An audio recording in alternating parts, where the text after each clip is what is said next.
Well, over the last couple of weeks, we have been meeting the incoming members of the Maryland basketball team and really looking forward to chatting with this guy who tried to make Maryland's fans' lives hell when he played against them out in Bloomington earlier this season. But now he's on the other side of things, and he is a Terp. He is Myles Rice, and he is with us here on GCR. Myles, it's Glenn in Baltimore. It's great to chat with you, man. Thank you so much for taking the time for us this morning. Yes, sir. No problem at all. I'm happy to talk to you. Hey, Myles, if I took you back to that day and that battle that you guys had, if I had told you, hey, by the way, in a couple of months, you're going to be wearing the other color red, what would you have said then? I wouldn't have believed you because I was so focused on getting that win against Maryland and everybody else in the Big Ten. But, I mean, since I've been here, I kind of like everything that Maryland's about. The campus is beautiful. The people out here are amazing. And I'm happy that I'm wearing this red now. That's awesome, man. Myles, can you take me through how this came about for you, right? Like, obviously you make the decision, and we know that it was a time of change, of course, at Indiana, and so it makes all the sense in the world. But why was Maryland the spot for you? Why was Coach Buzz someone that you wanted to connect with? Honestly, Coach Buzz and the staff is just a staff that believes in me. They're going to put me in the best situation to thrive, not only as a basketball player, but as a man and as a man of faith as well. And I think those are the things that I kind of hang my hat on. It's just growing not only just within my sport, but as an individual as well. And I just think they put that belief and faith in everybody into the team, and that goes hand in hand with the people out here. Since I came here on a visit, the people out here, the weather out here, the entire city is just something to fall in love with. And I'm just happy that I'm a Maryland Terp now. I appreciate that you came to – if you're worried about the weather, I'm really glad you came to visit now and not, say, in January, because now I might be worried that you might not have made the same decision at that point. There is a bad winter. It's going to be brutal, but obviously you've been in some other places, so you know a thing or two about that.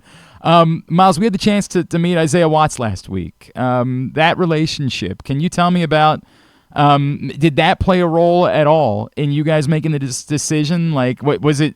Maybe just a cool thing for you that it worked out that way, that you guys could reconnect. No. Once I committed, the coaches, they kind of gave me a list of guys that they wanted to kind of go after a little bit, and they knew I had some familiarity with Isaiah, playing with him, and knowing what he could bring to the table. They asked me what did I think, and I gave them the real. I told them I think he could help us out. And so I was definitely in his ear a little bit trying to get him to come here. And I'm just happy that we was able to pull it off and happy that he's here at Maryland now. That's really cool, man. Myles, for you, your role, I'm going to guess that, you're going to be kind of a guy that's going to be leading and stirring the drink for this team this season. Can you take me through, I guess, one, is that your expectation for what it is that you're doing for this team, is leading on ball this season? And does that give you, in a time where there's a lot of change and all sorts of different faces, does it give you sort of maybe the responsibility of being the leader of this group moving forward? I definitely think with even playing point guard regardless, you're an extension of the head coach. So you're automatically going to be put in a position to lead others, and not only just lead them, but lead yourself as well and hold yourself to a certain standard to be great every single day, night in and night out. And that's just the type of person I am, and that's the type of player that I am. I'm a guard that leads, not necessarily just, on the offensive end or defensive end, but just in the whole game. And I think that's what Coach Buzz wants me to do. I think that's what the entire coaching staff want me to do. And I believe that my teammates, they're going to allow me to do that as well. So just being that leader and that voice and that extension of Buzz Williams is all that I can really, put out there, and that's what he's going to get me to do. Myles Rice is with us here on GCR. Myles, is that more difficult in a circumstance where there's so many new faces and moving parts? Or I keep asking guys this, is that just basketball at this point, right? Like that it's really not as crazy to you guys as it maybe is to everybody on the outside who thinks that it might be tough to be a leader for a group that's all coming together like this? No, I think it just presents the challenge of, us having to get tighter and closer, just as well as everybody else who might just have, everybody who's been there since their freshman year. It gives us a time to really bond in the summer, to really get to know one another. And I think the things that we do in the summertime to get familiar with one another would help us down the line when we're trying to play in March. Myles, you mentioned what it is, and we've heard from a lot of people who have talked about Coach Buzz and his concern about you, the person, beyond you, the basketball player, and you alluded to that a second ago. Did you know anything about Coach Buzz before you went through this process? Had you talked to him before? He'd ever recruited you before? Was this all something that you learned in a short amount of time about what made him maybe a little bit more unique than your average college basketball coach? No, growing up, I watched a couple. I watched college basketball, so I knew about his time at Marquette and his time at Virginia Tech. But he recruited me pretty good before I made my decision to go to Indiana. Okay. And so once I made the decision to leave Indiana, this staff was the first one to come back reaching out to me, and everything that I fell in love with them the first time was made a hard decision for me. Became pretty easy this time because I knew that they were going to have my best interests, and I'm grateful that they came back around and wanted me to still be a part of their program, and I think we're going to flourish and do the things that we need to do here. Myles, I think a lot of people are familiar with your story and having battled lymphoma and what that did, the time that you were away from basketball because of it. I wonder, has that given you a different perspective as an athlete and maybe just as a person for how you treat things, how you do things, how much some things matter, some things maybe don't matter? Like, how did going through that change you as a human? I believe it just changed my mindset. I appreciate every little thing that comes my way, whether it's on the court, off the court. Just going through those experiences for the little things. I mean, having my family behind me and making them proud and making my Lord and Savior Jesus Christ proud is all that I really try to go do. I mean, I'm not going out here to, prove anybody wrong, prove anybody right. I just go out there and play for the simple love of the game and just make the ones that are supporting me happy. And that's all I can ask for. I appreciate that, man. I think it's powerful. Do you ever find yourself maybe having to remind other guys, like, hey, we got to keep focused? Do you have a little bit of that in you? You mentioned obviously being a point guard, being a leader, but do you do any of that? Like, hey, whatever you think you're going through that's tough, maybe it's not quite as tough as you think it is. Well, not necessarily in that sense, but just reminding them that basketball is a game and you're supposed to have fun with it. So whenever you're experiencing, hard times, it's part of the process. That's what life is, through ups and downs. But you got to stay mellow. You got to stay in the middle of it and can't get too high or too low. And just, accept it for what it is. Whether it's a good problem or a bad problem, you have to adjust no matter what. And I think the biggest thing for me that I always try to just remind guys is, like I said, it's a game. We're meant to have fun, so let's go out there and just have fun and don't worry about the outcome and just do everything we need to do on the right side of the spectrum, and everything will take care of itself. I like the sounds of that. As someone who has had a lot of stops and has been through a lot of different things, I think a lot of people would say, hey, when there's a new staff and a new group, maybe it's going to take some time. Is your perspective like, nah, we're going to hit the ground running? Like, I'm not here to take time to make this thing work. Is your perspective that you intend to go win immediately now at the University of Maryland? Of course, I feel like every athlete or every competitor wants to win, no matter what, given the circumstances. And there's been teams that have been gelled together for a long time that haven't won, and there's been teams who just got put together last year and they won big.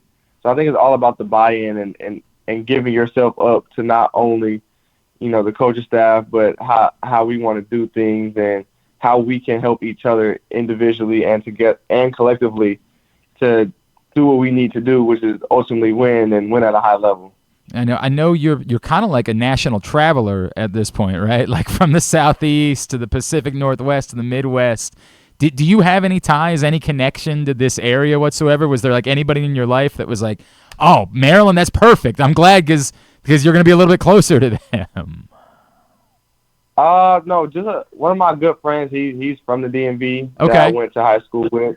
And I have an auntie that, stays in Philadelphia. But other than that, I don't think it's too many people out here. I think the closest is probably North Carolina, maybe Virginia. I guess that's still closer than, being in Maryland. It's still closer to them than being in Indiana or being at Washington State, though. I imagine maybe they don't mind that, like, the travel's going to be a little bit closer for them to come see you play. Yeah, they would make the travel regardless, though, just because, as I said, that's the support system that I have. That's the type of love that my family, we pour into each other. So, I mean, it definitely helps that now it's more of like a maybe 3-4 hour drive versus 8 or 9 now. Hey, that's not so bad. Myles, I know at Washington State, you were a little bit more of, we saw a bit more scoring, right? And certainly, Maryland fans saw you as a scorer in that game out at Indiana this year. Do you envision your role at Maryland to be a little bit more of a score first? Like, I'm really impressed by you as a passer, but do you see more of that this season? I think I'll just be in a position to be, as a lead guard, to just be aggressive and not just, whether it's passing or scoring, just go out there and make the right play. And I think that's when, basketball is thriving, when you're not being passive or you're looking to put the pressure on somebody. And I think I've had the tale of two ends. I've learned how to be, very passive and very, score first. But now I think this is going to be the beautiful combination of, putting everything together and giving a nice daily dosage of, either one. So, like, if you want to take one thing away, I can do that, and vice versa.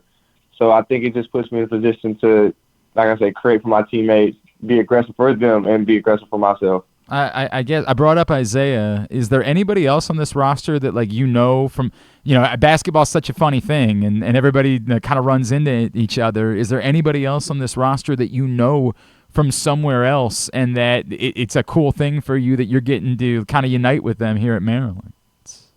Yeah, well, me and Pharrell Payne, we was on our visit at the same time at Indiana. And then me and Solomon Washington, we played against each other, I want to say, my last summer in AAU up in Rock Hill.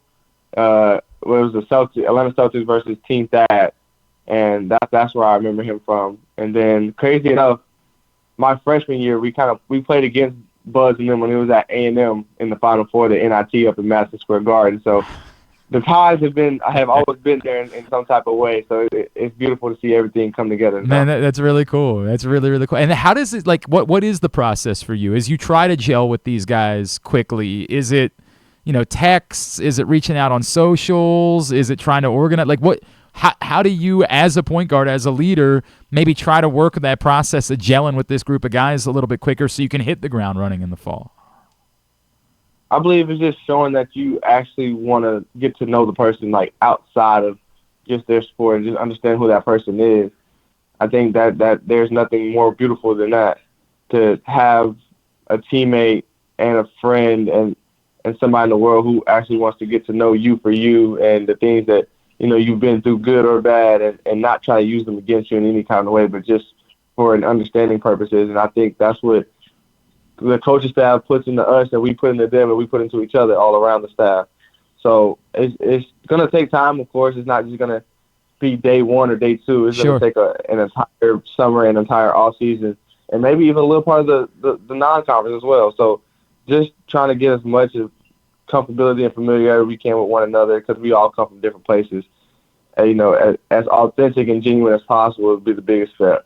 All right, so with that in mind, let's wrap with that, right? Like, I want to get to know you, Myles. Obviously, it's very clear how important your faith is to you.